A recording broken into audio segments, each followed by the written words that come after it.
Okay, great. Like, I think we're gonna feel free to continue populating the Fig Jam throughout this, definitely with our networking sheet that's on there. Be sure to check out our website, phillychi.org, and some of the links there that are on the Fig Jam that are pretty useful if you're new to Philly Chi to understand um, a little bit more about who we are and what we do. But I'm just going to take everyone's attention to, who we are area of the Fig Jam board. You can follow along.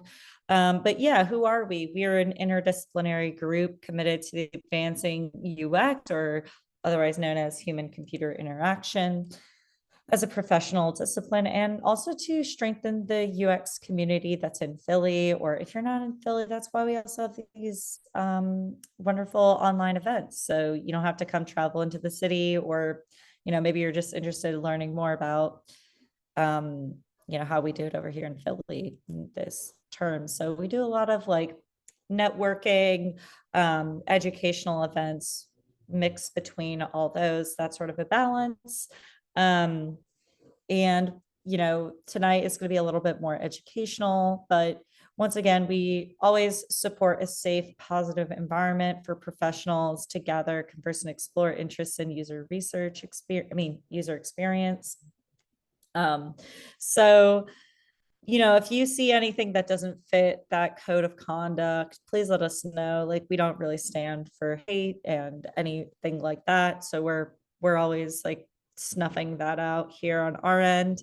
Um, but without further ado, I just want to hand it over to Kuldeep, with our interactive talk tonight, strengthen your user research superpowers. And just a reminder, some people have filtered in since we last talked, or since I last said this. Just a reminder how this is going to go is that you'll like enter your Q&A stuff during Kuldeep's talk, like it pops up, and then Jamie here will field those. So yeah. Oh, also we should introduce who we are, actually, the pinned people in the chat, these lovely floating heads. So I myself am Casey Meredith. I am the board chair of Philly Chi, otherwise known as the president. And yeah, I help create these events with these lovely humans over here. If you're interested in becoming a volunteer or mentor, you can always email us at phillychi@gmail.com. And I'm going to pop it over to Jessie to introduce herself, so on and so forth.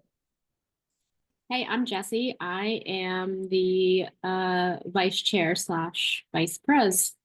Let's see, Jamie. Hi, I'm Jamie. I'm the community coordinator, and I'll be fielding questions for the day. Hi everyone, I'm Hannah. I'm the mentorship and volunteer coordinator. If you're interested in becoming a mentee or a mentor through our program, feel free to reach out. Nice to meet everyone.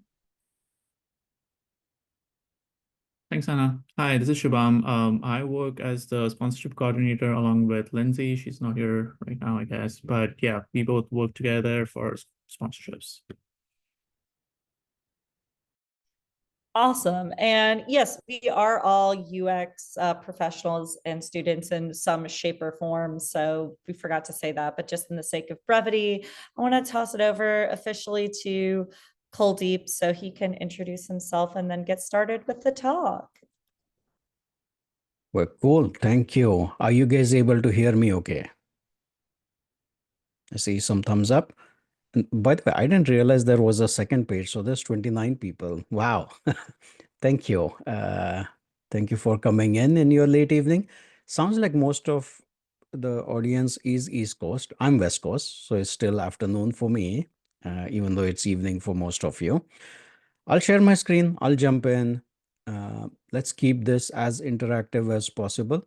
Do type your questions in. Jamie will collate that, and we'll have sufficient time to answer those questions. And if we have more questions than I can answer, or if I don't know the answer to that question, Guess what I'm going to say? I have no idea about how to answer that question, and I'm perfectly fine with that as well. But without further ado, we'll share my screen and we'll jump in with the topic at hand. So I'm assuming everyone had this title when they signed up for this. The title is Strengthen Your User Research Superpower. Surprise, surprise, the book is of the same title, have this fancy background with the same title. So I'm living and breathing these things for the foreseeable future. The book was published some 6 months ago, so it's relatively new. And I'll talk a little bit about superpowers and my thesis around why these are important and necessary. Let me start with some of my general introduction. I did my master's long time ago. I'm clearly dating myself here, 25 years ago, from Clemson University. That was when the dot-com boom was happening, the late 90s, which brought me to the San Francisco Bay Area. My first job was consulting. Then I did some work in semiconductor companies, joined PayPal mid to late 2004. PayPal back then was recently acquired by eBay. It was a young hyper growth company during those days. The 10 years that I spent at PayPal did wonders for me personally. The company definitely grew a lot, but I grew with the company in those days. Amazing experience for me personally, and I still love the brand. It isn't the growth company that it used to be, but I was one of the first dedicated user researcher at PayPal back when I was hired. I did some consulting after that. Most of you on this call, at least in the contact list, are either designers or researchers, some architects, some generalists. So I assume you guys have heard about or are familiar with tools like UserZoom, user testing, both of which are the same company at this point in time. But back in 2015, UserZoom and user testing were competing against each other day in, day out. UserZoom had just raised its first official round. It was less than a $10 million company back then. The 8-year journey from 10 to 100 million, amazing experience. It was never linear. There were lots of highs and lows. And then it was very interesting to spend a year with the teams that you were competing in every day when Thoma Bravo acquired both UserZoom and user testing. To work with the other side was an interesting experience. But anyway, I left UserZoom user testing after 8 years, took a short break, started writing the book. Long journey, lots of blood, sweat, and tears in finishing that book. I completely underestimated the amount of time it takes to write a book. And so eventually I got that wrapped up, finished. And while I was doing that, I joined forces with a good friend of mine, Satyam, who had started this company called UX Reactor 10 years ago. So UX Reactor just completed its 10-year anniversary. We're a boutique design and research consulting agency based out of San Francisco. And I joined it as a partner to head up the research side of the equation. So what I have done in the last 25 years is either worked as a researcher or work with companies that have research as a need. Right? So half of my life has been product companies. The other half has been working with customers like you. I mean, maybe I spoke with some of you. I don't recognize any names right now, but maybe some of you work with user testing or UserZoom, and or work with the services team or customer success teams, and so maybe I was in one of these calls. But for the last 20 or so years, a recurring theme happens over and over and over and over again. I know you guys can see the 3 bullet points on the slide, and probably as you were reading that, you're probably, yeah, that sounds right. So many challenges are faced by so many research teams, it all boils down to, hey, every executive intends to be customer centric. They want their organizations to be customer centric. We have designers and researchers who believe truly in customer centricity. Uh, I have to assume most on this call, or almost everyone on this call, feels that customer centricity is in our DNA. Yet these challenges come up over and over and over and over and over again across small and large companies. And the challenges are, hey, we need to move fast, or we have agile teams, we don't have enough time to run research, and we honestly don't know how to integrate product research into or fit it into our agile methods or product development life cycle. Or the common questions are, hey, we have to justify headcount, or that our influence is limited to, I don't know, director, senior director, maybe VP. We're not entirely always clear about the budget cycles, or getting more resources is challenging, or most organizations go through some sort of an reorg every 18 months on average. And then every time a reorg happens and you have new leadership, there's perceptions on, hey, this research thing takes too long, or it's costly, or that it's tactical, and we have these big research questions, and what's the difference between this versus market research, and on and on. Since I can't see many of you on the call, I'm assuming these are resonating with you. Yes, give me a thumbs up if these are within the ballpark of the challenges that you have seen at your companies. Or thumbs down, whichever way it works. Right? Just let me know that this is in there. Okay. So I see some thumbs up, right? So what's the solution? And I'm not going to claim that I have the silver bullet. I don't know that there is a single silver bullet. I don't believe there is a single solution to this problem. But I have a thesis, and the thesis is that organizations have UX maturity, and I would insist that each one of you should take the responsibility to drive that maturity higher, which is the x-axis. But there's also individuals' professional growth, right? Each one of us, I mean, if you guys are showing up to a session like this between 6 and 8 p.m. in the evening, I have to assume that you are motivated, right, to learn more. You want to professionally grow. Otherwise, you would not be showing up to an organization like this and spending your personal time, which you could have spent with your family or watching Netflix or whatever you do for fun. You are showing up to an organization like this, and a meeting like this clearly tells me that you want that personal professional growth, right? And so if you take those two axes, and the superpowers are essentially divided into 4 categories. At its core, I call them the strengthened core superpowers. There's 13 superpowers that I wish every researcher has. And if I hope many of you do have it, and that you keep strengthening them because they are necessary. I worked with a lot of very, very talented researchers in the last 25 years. I'll tell you, some of them are great and some of them are good.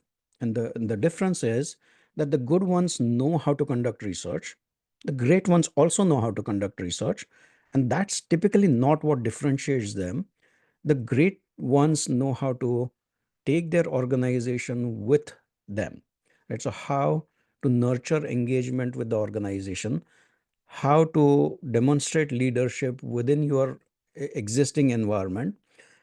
And that is really what I believe has differentiated the good researchers with the great researchers, where it's not the research quality that drastically changes, is the point of view and demonstrating leadership to take your organization from where they are to a higher maturity while demonstrating success along the way.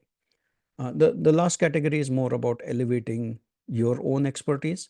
No one is perfect, neither am I. I assume I have to continue developing my skills. I assume each one of you assumes that you have to continue developing your skills, again, without which you would have not shown to this meeting by choice. And so the the book is relatively easier to read because each superpower is like a card, and each card can be read at any point in time. There's very little relationship between cards. The analogy about deck of cards happened while I started writing and iterating the book, which went through painfully 3 to 4 different iterations. But I'm glad that it's at least out, right? And so what I'm going to do today is uh, not go through the 52 chapters, not go through 52 superpowers. We don't have enough time. So I've just picked 4 that we will spend about 10 minutes each going through section by section, right? And so I'll start with sample size. We'll talk a little bit about the reporting, show, don't tell, which is one of the chapters. We'll then get into this 5V framework. I've written articles about it. There are videos. If you do a Google search, there's a dedicated chapter with examples. I'll explain what I mean by 5V, and then we'll finish with the elevator pitch chapter. Sounds good? Yeah. Okay. First things first. Sample size. I think in my first 5 or 6 years of professional career, every time somebody asked about the sample size question, or I had to justify small sample size, I think I used to get a little bit irritated and annoyed, to be completely honest. I'm like, why do I have to answer this again and again? But I very quickly learned that actually I can convert this into a sales pitch, a deeper conversation, a deeper understanding. And these days, I look for the sample size conversation. I love it, right? I want a customer or a organization or someone to ask me sample size question because I know that it's a hook that I can use to have a deeper conversation. I assume many of you get this, look, hey, why sample size of 5? And my usual answer used to be, oh, Jacob Nielsen said that, and that didn't fly because if it's low maturity product manager, or they're like, who's Jacob Nielsen? So that's a rat hole that I don't fall in these days. I have other sound bites that I'll explain as part of this talk. But before I jump into the details about sample size, I guess when someone says, hey, what sample size do I need? I usually ask, the question is very similar to if I showed you this image and said, which tool should I use? And so what would you guys answer? Let me put that back to you. Hey, which tool should I use? What would your answer be? I'll stop sharing. Anyone? Anyone brave enough to answer that question? So you saw the visual, you saw the pictures of those tools. Let me What am monitor. It said, what am I trying to do? What am I trying to do? What are you building? Depends on the job. Depends. We need to define what we should build first. All right answers. By the way, this is meant to be a joke. I love the it depends because I wear a T-shirt called it depends. Yeah, I don't know if you could see it. Oftentimes, for these types of webinars, there's always a it depends.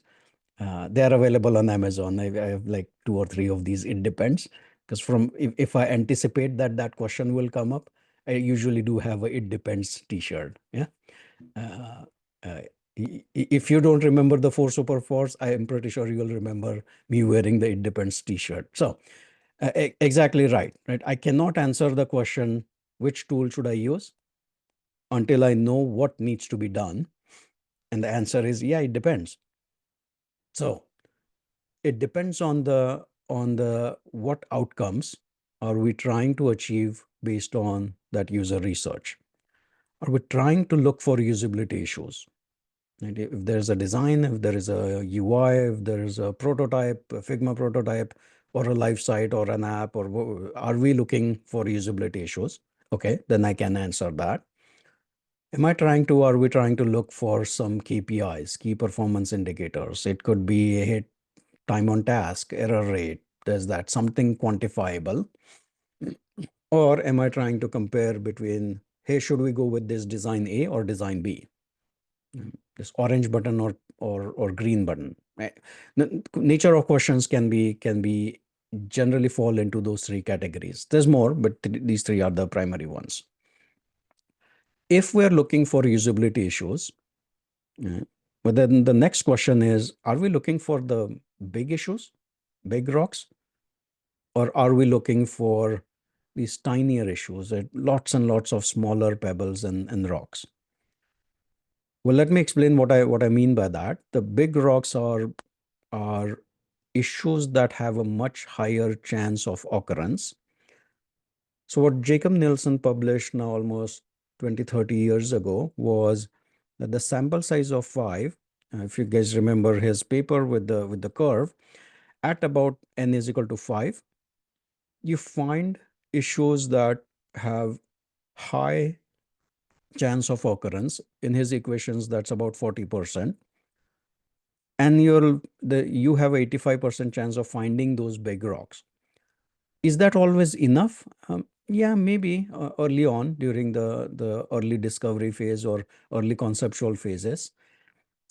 I can tell you at PayPal, if we were optimizing checkout, there were no big rocks available. I mean, otherwise we would be out of business. And so the big issues that have high chance of occurrence, we already knew that they were already fixed. What we're trying to look for are corner cases, smaller use cases, and that's where the larger sample size really kicks in. N is equal to 5 was not enough in cases if we are looking for those small rocks, even in a usability test. But if we were looking for something that we knew very little about, the N is equal to 5 was sufficient to find those big issues. The second criteria, oftentimes I've sat through hundreds, possibly thousands of these report presentations where someone will show a graph, a bar graph. Oftentimes there isn't a confidence interval or the margin of error shown on those graphs. That's usually a sign for me that says that, hey, the comparison wasn't really done. But if you are presenting some KPIs, I'll encourage you to know more about stats. And here's an example. And in all these three cases, when task success was 80%, when the sample size was 10 versus the sample size was 28 versus the sample size was 65, that's 18, 10 successfully completed a task, or whatever the 80% of 28 is, the 80% of 65 is, those three are all similar results. But what is difference is the margin of error is getting tighter and tighter. Yeah? And so at higher sample sizes, you are more confident that your true mean, your true average is within a tighter range. There's still a degree of uncertainty. There's still a 10% chance that this is all wrong. So the confidence level indicates, hey, at 90%, well, essentially the other 10%, there's a chance that all of this is wrong, but we are 90% confident that the true mean at the sample size of 10 is 80%, but plus minus margin of error of 25%. So if something else falls within that range, we really cannot say that it's significantly different. There's a good chance that it might be, but it's within that margin of error. I won't go through case by case. The book and the chapter is available for free. At least this chapter is on my website. I'll talk about that towards the end. You can download it. There is a table at the end, which essentially gives a simple table of the most common sample sizes that gets used across the industry. So at the end of the day, it is true that n is equal to 5 to 10. If we are trying to find usability issues, will help us identify problems. If we are demonstrating some or capturing some KPIs, there's nothing wrong with higher sample sizes. I actually encourage and have encouraged my teams to diversify their portfolio by not limiting themselves to just qualitative research and expanding into quantitative research. There's no rule that says that user research has to be qual in nature only. I'll encourage each one of you to learn more about quant research, or if you already conduct quantitative research, learn more about stats, or if you already do all of that, good for you, because it will help you build your professional career, as well as it will help your companies Now, the reality of the industry is that 80, 90, 95%, I'm making that up, of studies are generally tend to be in the either moderated or unmoderated usability studies. That's where user research profession grew, and that's perfectly fine. But expand into unmoderated studies, higher sample size studies, doing more of quantitative surveys or observational research at higher sample sizes. There was a point in time at PayPal when I also ran, in addition to user research team, also ran the analytics and especially the A/B testing part of it. And when I say A/B testing, I don't mean the user research A/B testing, I mean the live site A/B test through Adobe Test and Target type of tools. And there, even when we reached sample size of 50,000, we couldn't always find some differences between either the button sizes or the checkout button colors, and so nothing wrong with higher sample size research. Actually, it helps build your credibility within your organization. I'll pause there. Any questions that I missed, and then before we go to the second chapter, I haven't followed any of the chat questions, but I was let me actually going just. to ask Kuldeep if you could share any good quantitative research resources or methods. I feel like there's a lot of information out there when you Google or ask the internet, like where to go to find these practices or resources. So do you have any recommendations? Uh, I do. So what I can also do is towards the end collate some of them, and let's find a way to share that with the broader audience. But any one of you can do some general Google search or uh, Chat GPT, or there's no shortage of resources out there. There's of course a chapter dedicated to stats within the book, but this book is not supposed to be a stats book. There are quantifying user. I have lots of QR codes in the book that link to how to quantify user research, and there are dedicated books for that as well. So as an action item, what I can do is just collate all those links that are already in the book and share that with you guys. And then Filika, I can share it with all the attendees. Does that sound good? Yeah, that would be great. Yeah. Okay. So as I said, good researchers are good at conducting research. Great researchers are good at conducting research, but know how to take the organization with them. And so as part of nurture engagement, as part of these 13 cards or 13 chapters, I'll talk a little bit about this notion of show, don't tell. And I use show, don't tell as a philosophy over and over and over again in my consulting life, even now, this week, last week. I'm sure I'll use this next week as well.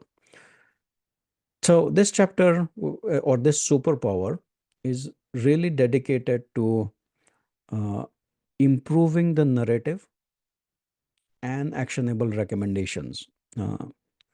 Most of you who are researchers here, I assume you conduct research, then you get your teams together, you present your report. Either it gets discussed, debated. I've sat through many of these presentations. They usually go in one of two directions.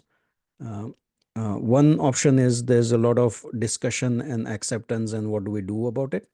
Or the ones that bomb are when the audience starts challenging you on the sample size, challenging you on the methodology, challenging you on the task, challenging you on the findings, and it doesn't go as smoothly as planned. And I've sat through both numerous number of times, and it's not fun when that happens. What do we do usually these days, at least at UX Reactor, and certainly my teams at User Zoom? We follow this notion of what, so what, now what. I didn't come up with it. This framework was developed in the 70s. I forget the name of the author. It's the link is available in the book. This narrative structure generally helps me think through a bunch of things. And it doesn't apply just to research reports. It applies to design. It applies to prototype presentation. It applies to pretty much most of the narrative structure for anything that I'm doing, including a sales pitch. And it's very easy to understand. So, hey, so let's go back to the research report, right? You conducted some research, you identified some issues, now you are presenting to the team. The narrative structure generally should be, hey, what did I find? Right? That's great. But don't stop there. Go through and explain, so what? Why does this matter? And then get the team together to figure out what do we do next? Now what? I'll go through a couple of examples. The first example here is that, hey, let's say you conducted, let's say that, let's simplify this. You conducted a 6-person usability test and you have some data. Great. You identified some patterns. Awesome.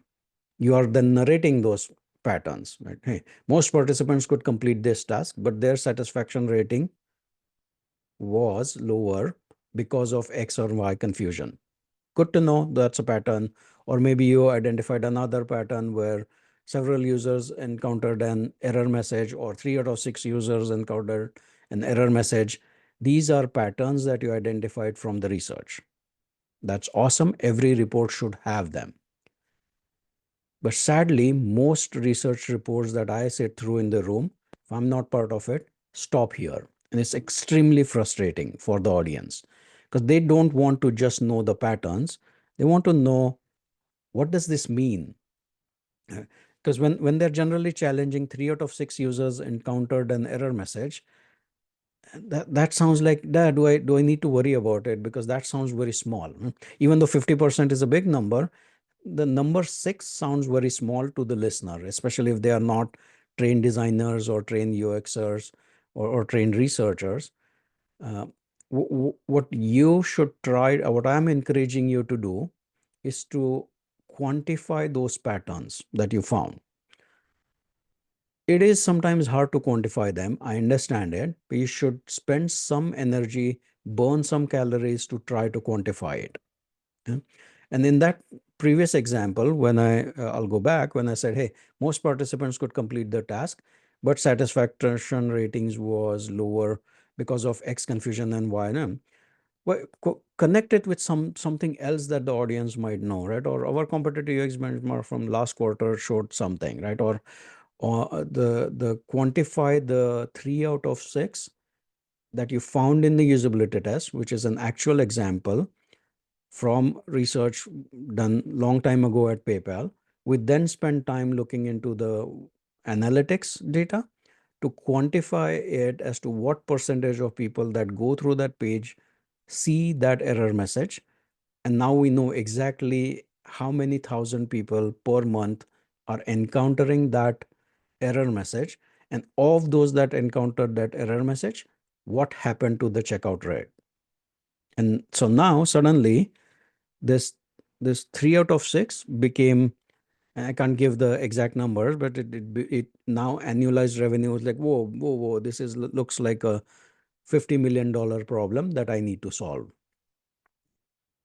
Again, I'm not claiming that you can do this in every single instance. We can always try to quantify it wherever you can.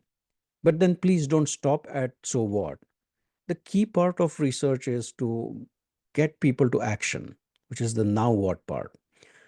Just like, hey, we did all of this research, we identified patterns, we either quantified it or tried to quantify it, we tried to prioritize it. And now let's get together to figure out what should we do about it. Do we agree that this is the issue? Do we prioritize this issue? Do we just put it on the backlog and forget about it? Whatever the decision is, help your organization to get to the now what part, which if done correctly, your product managers, your marketing managers, your leaders will absolutely appreciate, because you're not just stopping at, hey, I found this. You're quantifying it and you're taking the organization with you to figure out how do we collectively solve it, or is it worth solving? And sometimes it's not. Sometimes it just has to be on the back burner. That's okay. But you took the organization on this journey and didn't stop at just what the finding was. I'll pause there, see if there are any questions, and then we can move forward.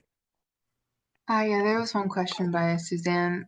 They said that I keep seeing content saying these research audiences don't have any attention span, so are supporting showing the recommendations straight away, then how you got there in a readout / report / deck. Curious on your thoughts on that. I always felt it was better to bring them along a bit before the recommendations. Yeah. I mean, if I had one silver bullet solution, I would have put it in the book. It depends again. Depends on the maturity of the organization, depends on your relationship with the stakeholders, depends on your relationship with designers. There are several flavors, several potential solutions. Suzanne, to your question. Well, I'll give you an example. Literally this morning, one of the researcher on our team was going to share a report this morning. But this particular customer wasn't engaged throughout the moderator studies. It was a moderator study, but they didn't participate. Right? So when we were doing these internal reviews late last week and earlier this week, we decided to change the meeting format to 2 separate meetings. So today was only half an hour, and next week will be the full report readout. What we wanted to make sure is that this team that had not engaged and had not observed these sessions firsthand got a chance to hear our summary.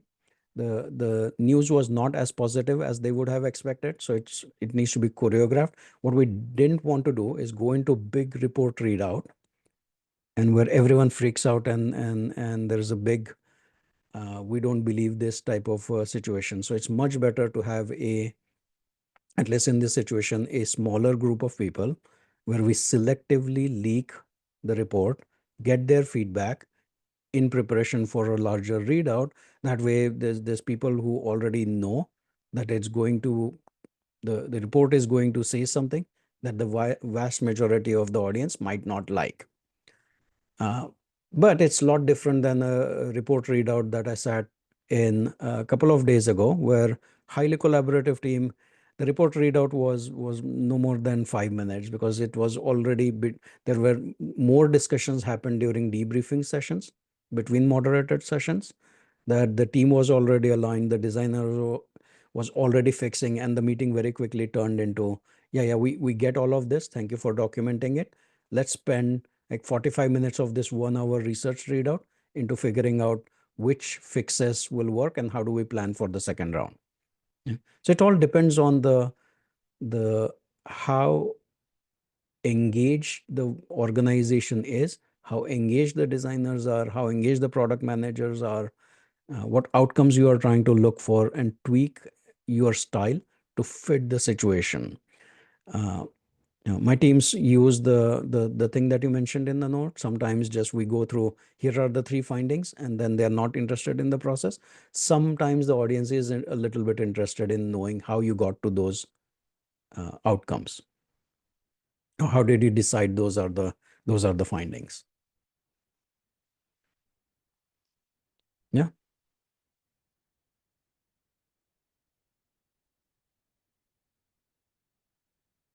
Any other question?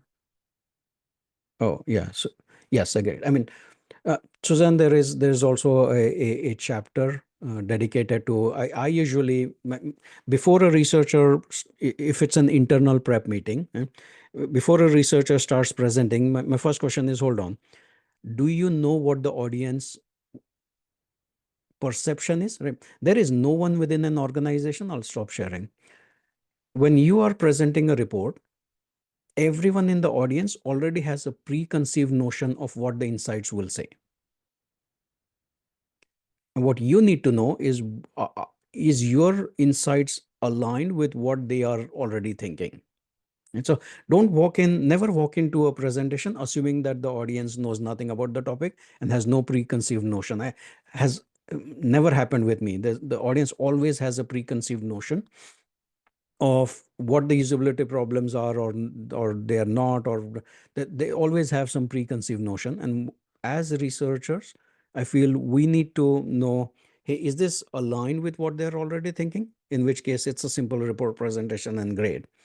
If this it challenges the preconceived notion, well, then there is a separate step of preparation. It could be multiple meetings that leads to the bigger readout. It could be one-on-one presentations. People react differently, especially if you are a product owner, if you are a executive in charge of that thing, and someone comes in and says your baby is ugly. You can imagine that they're going to react in not so fun ways, right? And if you already know that, then don't go into a big readout in front of 20 people and say, hey, everyone, you did all this work and your baby is ugly, right? That has an emotional negative reaction. You want to break that into smaller conversations, get to an alignment, get everyone to that conclusion. Everyone already knows what you're going to say, and then the big report. And if very few people attend that, that's fine. So make sure that your approach matches what you think the preconceived notion of the audience is. Okay. So moving to the demonstrating leadership, there's again 13 chapters here. We will certainly cannot go through all of them, but I'll go through this one called 5V. It definitely applies to if you are a manager and you have a team, then it applies to you. If you're an individual contributor, it still applies to you. I don't think the level within an organization matters so much to these 13 chapters called demonstrate leadership. When I say demonstrate leadership, I don't mean just people leadership. I mean leadership within your organization to drive outcomes that your organization is looking for. And the problem I've been trying to solve for a while is couple of weeks ago, research director came in and said, "Oh, we have a new executive. A reorg happened. A new executive came in, and this executive doesn't understand the value of user research." Boy, I've heard that more often than I care to admit, and it happens again and again. I'm sure it will happen, or has happened with many of you, and will continue to happen in future. And my response was, okay, that's great. Or my recommendation to all of you is that don't assume that this happens only with user research. Don't assume this happens only with design. I have sat through plenty of executive meetings, a lot of board conversations while at user Zoom. The CFOs of the company are supposed to ask those questions, those value questions. And sales has to justify their investments. IT has to justify their investments. Marketing has to justify the ROI for all the ad spend that they are going through. Every function, every department has to justify these things. And I will encourage each one of you to say, hey, this is nothing special to user research. This is not just for us.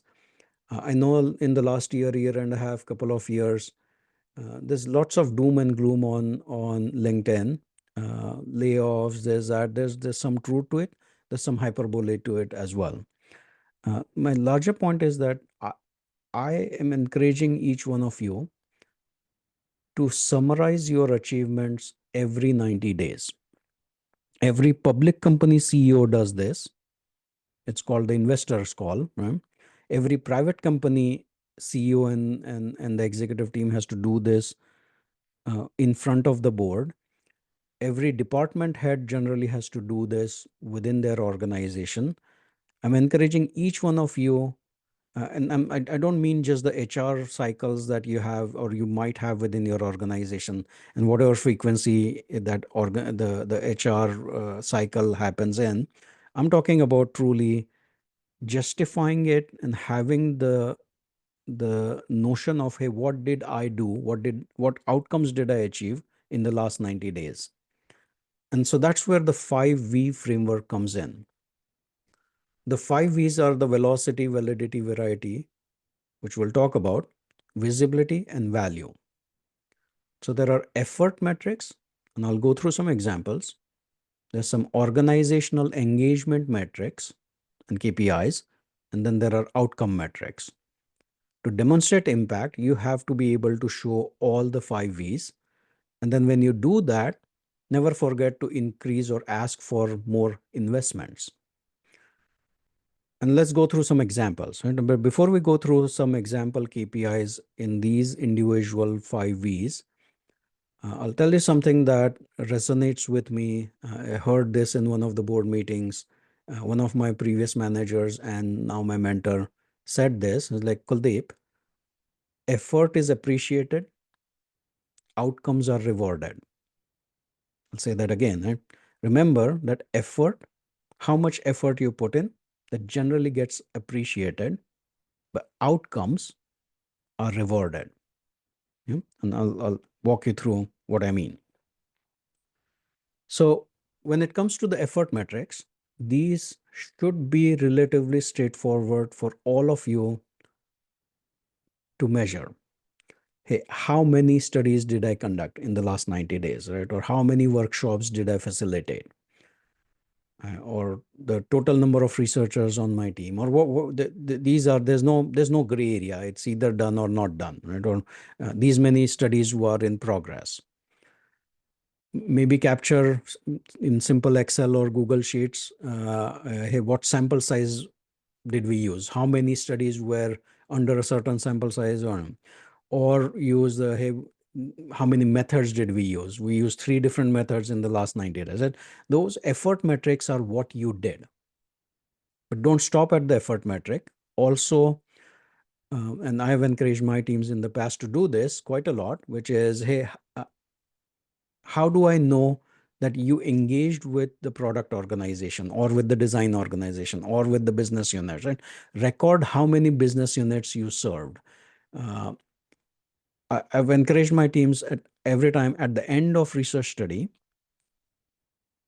at the end of workshop that we delivered last week, we'll always send a 5-question survey. We'll encourage people to give us feedback on hey, what worked for this research? What can I do better?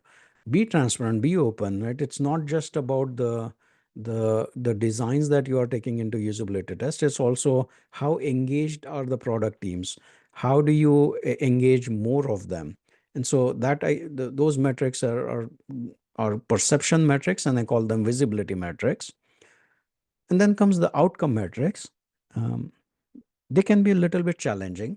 And you might be conducting some research on a product that is in design phase right now, and it might not go live for another 6 months. And then after that, maybe you'll know what the outcome was, and you might not always have the KPIs associated with it. That's okay. But try to connect the dots of the research that was done maybe a year ago with the outcomes. I know in every organization it is harder and it's not very easy, but what I'm encouraging you to do is attempt to come up with outcome metric for every single engagement. In some cases, they might not be believable. You might not have those KPIs. That's okay. So let me go through an example. Right? What I have seen sometimes research teams do is to say, hey, we conducted this usability test. We found this issue when we increased revenue by 50 million. When I hear that, I go, oh, whoa, hold on. That I'm not able to connect the dots between you conducted a usability test, you found some issues, and you increased revenue by 50 million. I mean, there are at least 4 or 5 dots in between. Help me connect those. And in the world of KPIs, there's generally levels of KPIs. And so the level ones are the ones that if you work for a public company, they're publicly available, right? Your CEO, your CFO talks about it every 90 days in a analyst call or an investors meeting, and it's published out there. If you work for private companies, they generally know things like revenue, bookings, EBITDA margins, so on and so forth. Those are the level 1 metric. Right below it are the drivers of that level 1 metric. How many net new customers did you acquire? Was the usage more or lower? Right? Was the customer acquisition, what was the CAC cost or customer acquisition cost? Right?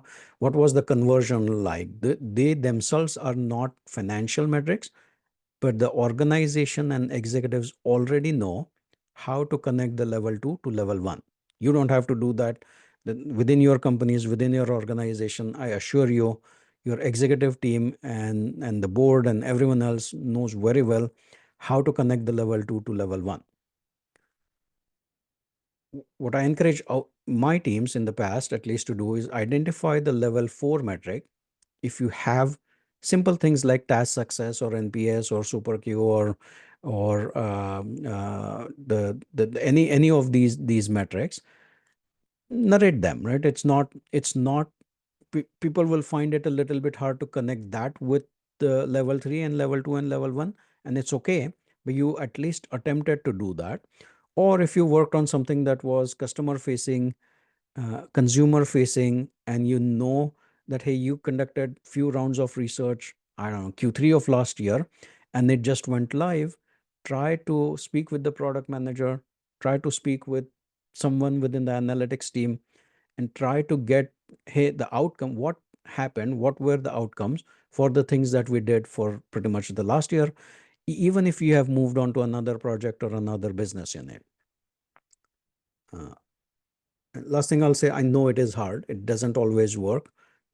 It hasn't always worked with me. In some B2B cases, it becomes hard.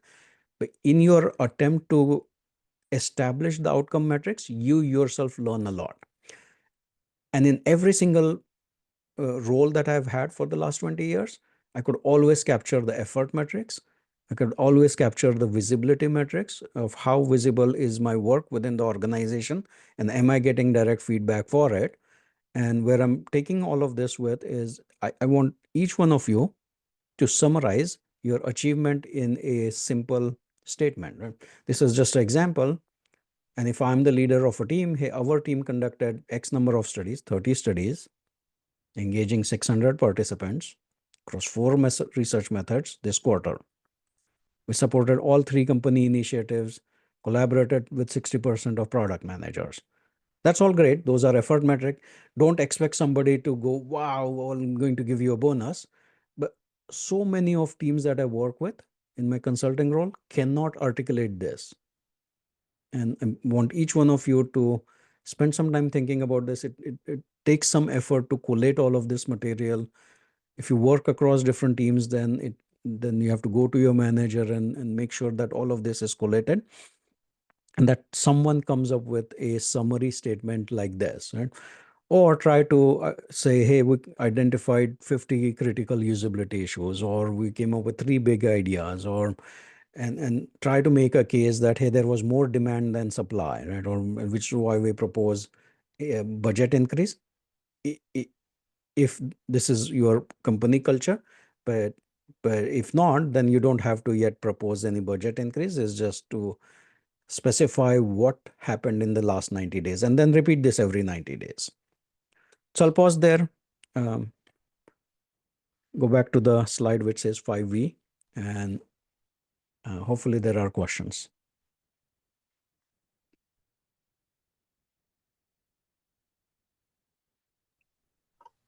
Yes, there's a couple questions. There's a question of, how do you quantify generative research outcomes that are harder to track and put a number on?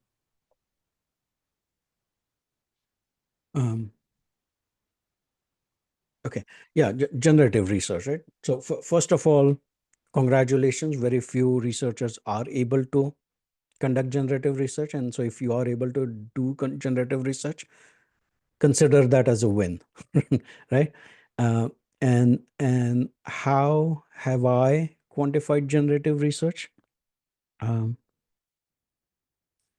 I mean, you can always try to say how many, the back to the effort part should be straightforward. How many generative research, how many, I don't know what you mean by generative research, but maybe it's customer visits, maybe it is at home contextual inquiry. It could be some strategic work of collating data from different resources and coming up with a strategy. Like it could be any of that, and you can still quantify your effort by saying how much and how many. The outcome can be a little bit tricky, which is the outcome would then in your case be how much did you influence the product roadmap, or this hypothetical calculations of dollars saved because the company didn't develop something that was not what the market needed. And every time we find ourselves in that situation, we generally just back off because it's based on lots of assumptions, and you don't want to get yourself into this this area where it becomes completely unbelievable. And so the fact that you're able to conduct generative research is a win in itself, and maybe stick to the effort metric, and certainly the run some surveys and visibility metrics, and ask product managers how helpful was this, so that you can interpret some outcome metrics, if at all. And back to, as I said, sometimes even I have not been able to come up with outcome metrics, and it's okay. You at least attempted. And Ekta said, building on AZ's question, how do you show immediate impact for more long-term metrics like perception? Well, let's make sure that perception is something that the organization values, right? And maybe it does, maybe it doesn't. And the organization, every organization values revenue and gross margins and EBITDA and growth and so on and so forth. But how do you show immediate impact is back to the capture the effort metric, capture the visibility metric, or feedback from others is valuable. And if you at least have, hey, we identified, I don't know, 300 total issues in last 90 days, 50% of which were accepted by the design and engineering team, who are actively working on solving those. That in itself is a outcome metric. Yeah. So, hey, in your case, perception, hey, we went through these many research methods, we found the perception to be here, and we impacted the product roadmap or impacted the outcome of the product development cycle, even though the product is not yet gone live into the market. We changed the direction of it, right? So think of this as the bad example, but let's say an asteroid is coming towards Earth. You don't have to deflect it in the last minute. You deflected it a year before it could approach Earth, and that is still a success metric. That's actually more successful than you doing something in the last minute, right? And so come up with some narratives, come up with some stories. The bottom line here is that know that that user research is not the only organization that has to justify its existence. I know for sure that every part of the organization has to do this. It's just that the researchers and designers feel that they get signaled out.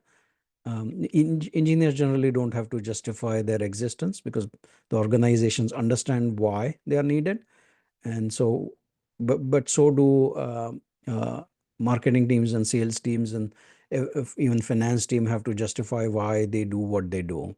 So it's not just for user researchers, but all of them. A good sales leader has these things. You can wake them up in the middle of the night and they'll know their numbers. User researchers, there's a good chance that we don't know our own effort metric. We don't know what does the organization really think, or we certainly haven't always quantified it. Yeah. Hopefully that was helpful. Okay, so Yeah, that was helpful.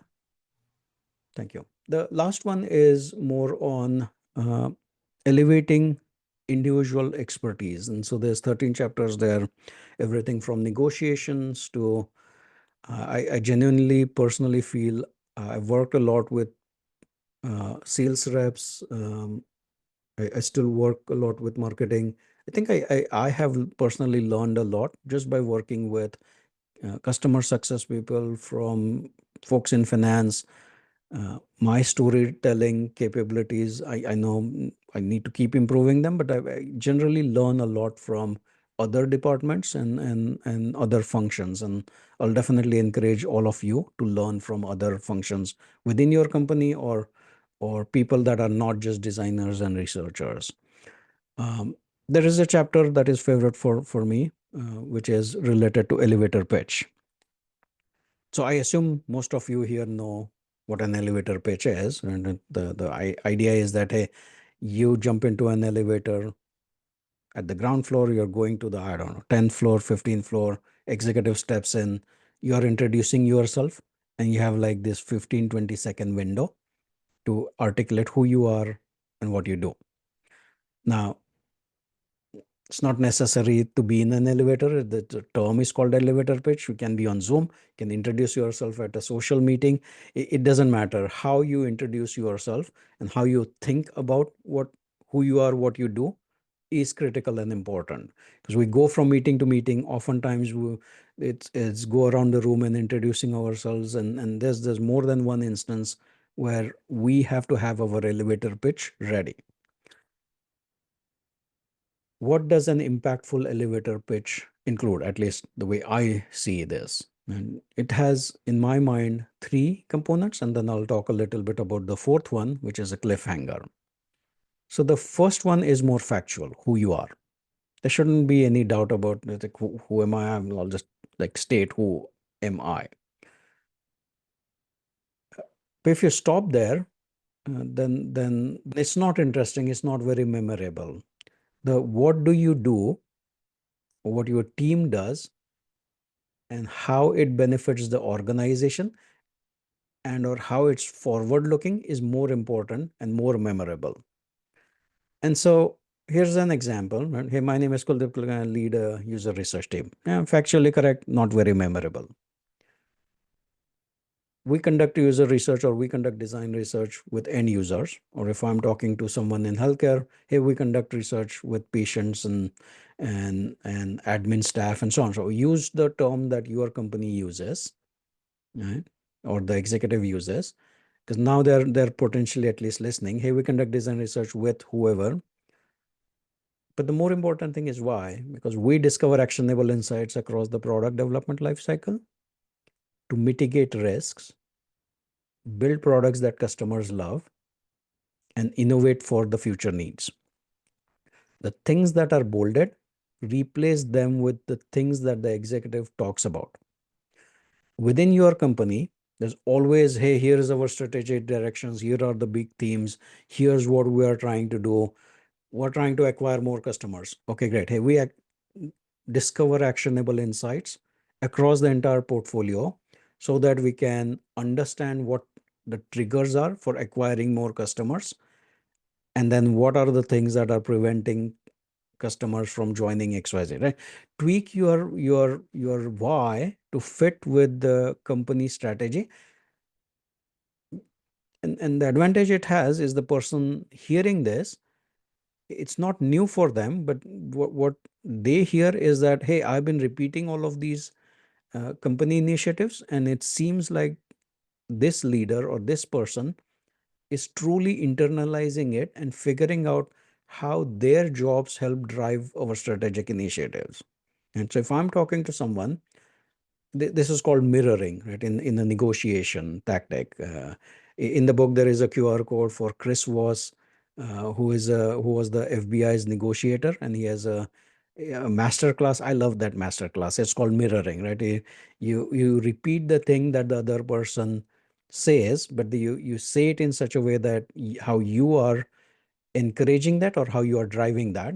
And then now suddenly the other person who might be checking his phone or her phone stops, and now they are hearing words that they generally use or are the org objectives, and now they're curious, hey, how do you do it? And so why is more important than the factual things that, hey, I conduct research. Okay, sounds great, but why? And what does that mean?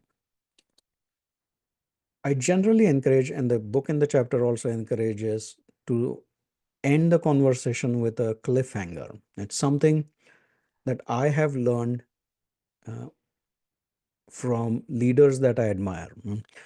I've seen several CEOs, sales leaders who are really good in these types of sales pitches or casual meetings where they will introduce themselves but then leave the conversation with a cliffhanger. The cliffhanger sometimes works, sometimes doesn't work. It has to be highly timely. You have to spend time deeply thinking about the cliffhanger And if you don't have one, don't use one. But if I have one and I'm talking to someone who is a leader, and then I say, hey, our recent benchmarking results showed we're outperforming competitor X, but lag behind Y. And assuming that that is factually right, I've seen people stop looking at their phone because now you gave them something that they didn't exactly know, and they can't not know more about it. And I personally have gotten the follow-up meeting based on this one-liner cliffhanger. Your objective isn't to manipulate anyone. I'm not. I mean, the reason for this chapter is each one of us has to sell our capabilities and sell what we do all day, every day. And it's not limited to user research. I've just accepted the fact that within some professions, we just have to be sleek in our sales pitch. We just have to be articulate in who we are, what we do, why it helps the person that is listening, and have some sort of a cliffhanger so that there is a follow-up conversation or more conversation if that's your agenda. Yeah. The last thing that I'll encourage all of you to do is draft your elevator pitch, right? You would assume after 25 years in writing a book, I have my elevator pitch figured out, but I tweak it based on who I'm meeting. I have to think through, especially the hanger part, and I tweak it so that I can back to the why. The why part has to I need to know who am I talking to the degree I can beforehand, so that I can mirror the things that they are wanting to do and say, and connect what I need to do and what I need to get from them across because of all the things that they have been saying. And that mirroring generally works. So, larger point, you have to practice. We run this exercise at our company where we ask each other, hey, use a colleague or a mentor or someone friendly to practice it, refine it. I'm not encouraging you to make sound be very robotic about it, but you have to try it. You have to pitch it yourself a few times, and it just gets better over a period of time. So I'll pause there. Questions? Comments? I don't appear to be any questions just yet, unless anyone wants to send one in.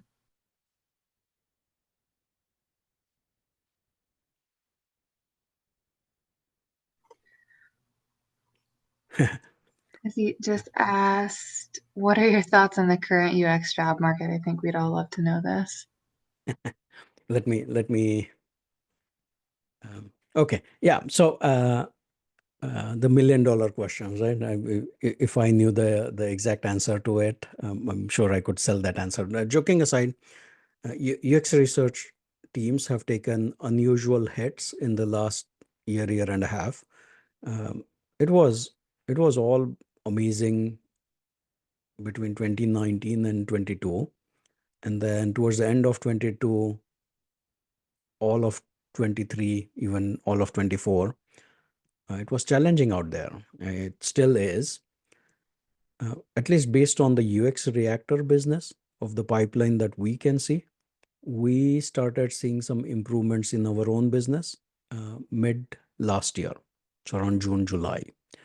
And knock on wood, we're seeing a steady, slow but steady increase in our business since then. Personally, I believe that there is lots of demand. There's unmet demand out there for research, and it will grow over a period of time. Companies are still extremely cautious because of two things: interest rates. Gone are the days of free money, and so the CFOs are still keeping a tight hold on the spend. And then every company is trying to figure out this AI thing, right? Or the assumptions are AI will bring all this productivity, and companies don't know exactly how much and when and for which functions. And so they're all just waiting and watching and piloting and experimenting. But at least based on what I have seen in the last 6 months, um, at least our business has steadily increased since, I will say, June, July of last year. But again, knock on wood, we expect this year to be better than last year. Beyond that, I mean, all disclaimers apply. I've stopped reading economist future expectations because it's all no one really knows. So They also asked, do you think agencies like UX Reactor are getting more business because companies would prefer to outsource research versus having in-house teams? yeah, that was our assumption. But interestingly, uh, most of the engagements that we have right now already have in-house teams. They just have more work, and these organizations already believe in. So rarely let me think. We don't have any research work with organizations that have no researchers in-house. Maybe because they if they let go of their entire research team, then maybe they just were not high mature organizations, and so they are not yet looking for. But we were assuming last year that this would be true, that hey, most of our business will come from companies that let go of the entire research department, and now somebody needs to do it. um, I still I'm still hoping that that happens, but that hasn't happened, at least in our case. But I assume that it will happen, or I hope it happens this year. And we give them a taste for good research, and then they eventually want to hire more.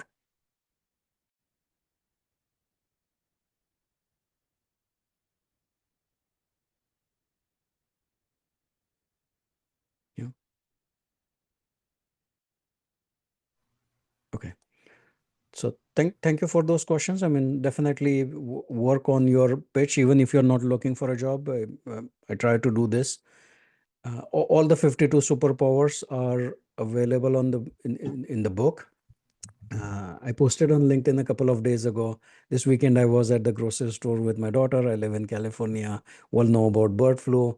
A carton of eggs, at least the cage-free, organic, higher end, was almost the cost of the book, which was what, $13 or so. Like, boy, the book will give you insights. Even if you find like two things that are valuable, I'll still say it's worth the amount, because looks like these days a carton of eggs, 12 eggs, is costing the same as this book, which is very, very scary. The my journey of writing the book was very interesting, and this is my first, possibly last book. It took a lot longer, as I was saying, than what I assumed it to be. But like a true researcher, I usability tested the book, multiple rounds of usability testing of the book. And it actually helped me improve the book a lot more.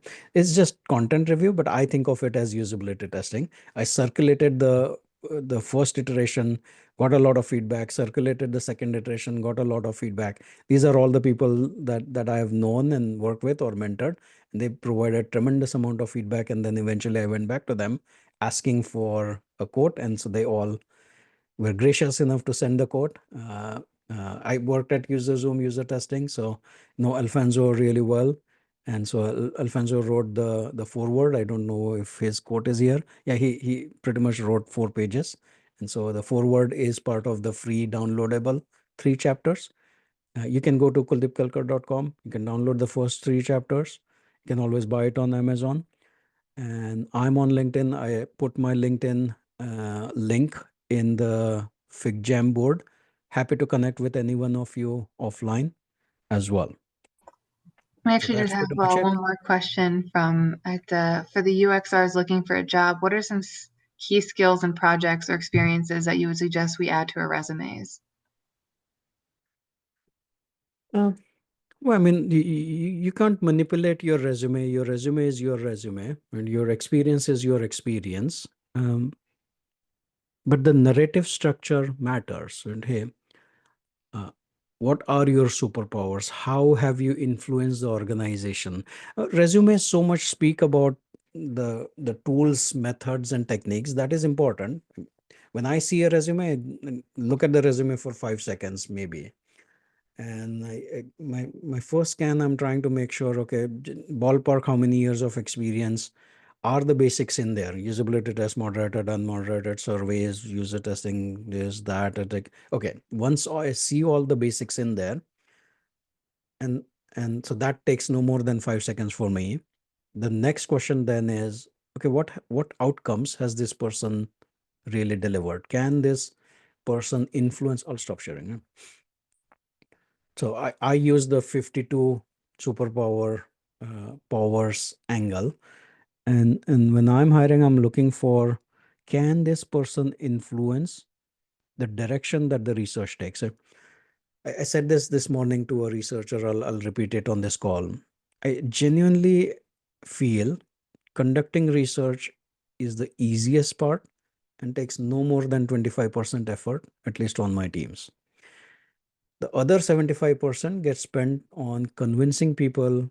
Convincing sounds wrong, but getting the organization to align on what research to conduct, on what timeline, at what cost, and then communicating the insights and findings.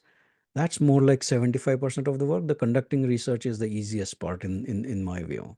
Um, I don't know about you guys, but I mean, conducting moderator studies, I think we are fairly successful in teaching that within a few weeks. Or somebody already has a master's, or even without master's, I I have never found conducting research to be that the hardest part of our jobs. Even a survey. I mean, if somebody hasn't built a survey, they can do a Google search, they can use ChatGPT and spit out a survey in minutes, hours at most. Not that hard. The hardest part is negotiating with the organization to get things lined up, executing it, and then bringing the organization together to do something with those actions. That's what generally I'm looking for in the skill sets. And Jesse had asked a while ago, how did you pick these specific cards or these specific superpowers that you picked to talk about? How did you pick these ones to focus on and share Yeah, so today? there is a long version. The short version is that in the last 10 years, I've written several articles. Many of these chapters were already written as articles. And then I started putting together a whole bunch of things. It wasn't even called superpower at that time. And it definitely wasn't, the cards analogy wasn't in place. And so like, hey, what are all the things that differentiate a great researcher with the good researcher? And then like a researcher, I did my own card sorting. I used a few people to do their own card sorting. And through that card sorting exercise, at one point I had like 5 groups, then eventually it became 4. So it was an iterative process. I'm not going to claim that these are the only 52. I'm sure there is a 53rd and a 54th or a Joker card. Actually, my daughter asked, where's the Joker card? Eventually, I added 2 more, 2 Joker cards at the end. So there is I keep talking about 52, but I think there is a 53rd and a 54th as well. So there could be more. But these are the ones that I have observed within the teams that I have worked with in my consulting role, as well as in-house at the 10 years at PayPal and UserZoom, which distinguish the great researchers with the good researchers. Thank you. Uh, Awesome. And Ben One also one more wanted thing, sorry, one more thing related to that, which is I don't think there is anyone that doesn't know about these things, and that there are that so if you have the book and you read through it, I would not expect you to say, oh, I never thought about it. I would assume that you have thought about these things. What I'm encouraging you to do is to make a conscious effort to build that muscle. Yeah, just because you ran marathon 10 years ago, that doesn't mean you can do it now. These things need continuous practice, and these things need to be maintained, and you have to put in the conscious effort to build that muscle over and over and over and over again. And if you don't practice it, over the number of years, you start losing that superpower. And so you have to bring it back to the forefront. Even if you have used this superpower in the past, doesn't mean it's readily available for use right now. You have to still practice it. Or at least I have to. Amazing, thank you. Oh, and Ben wanted to know who did the artwork for the cards.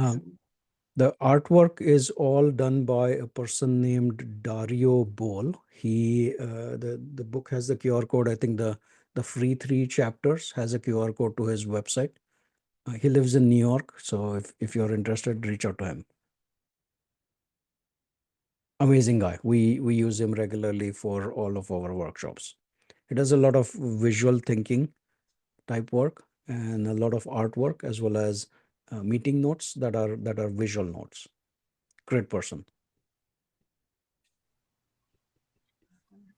That's awesome. Yeah. Thanks so much, Kuldeep. Like I'm a UX researcher and I learned so much. I like the blend of the soft skills versus the harder skills, so to speak. Definitely interested in checking your book out, which is available on Amazon and any other retailers you might do. I believe it's available everywhere, but I generally just refer Amazon is the easiest thing for most people. Cool. And thanks everybody for coming out tonight. Just before we head out, I am going to toss it over to Hannah to announce the winner of our raffle, which is Kuldeep's book. Hannah?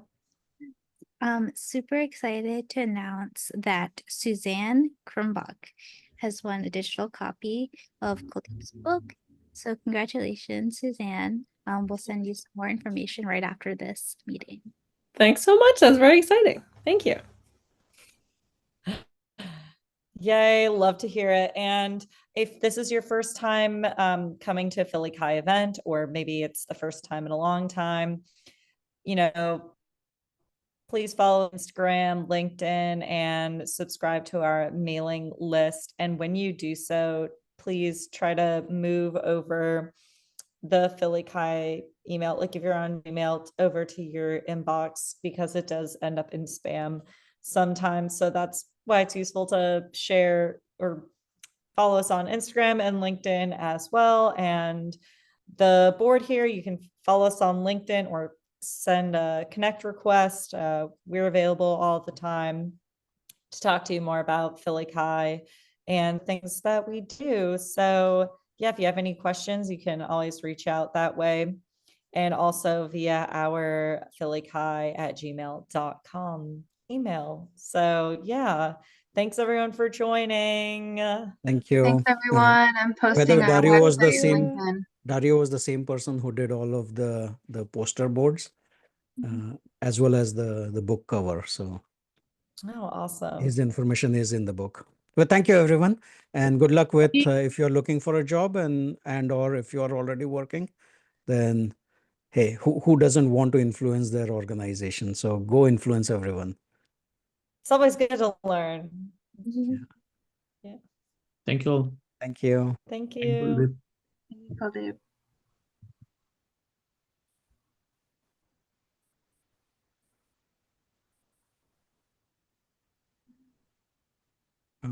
We can stop recording, I guess, and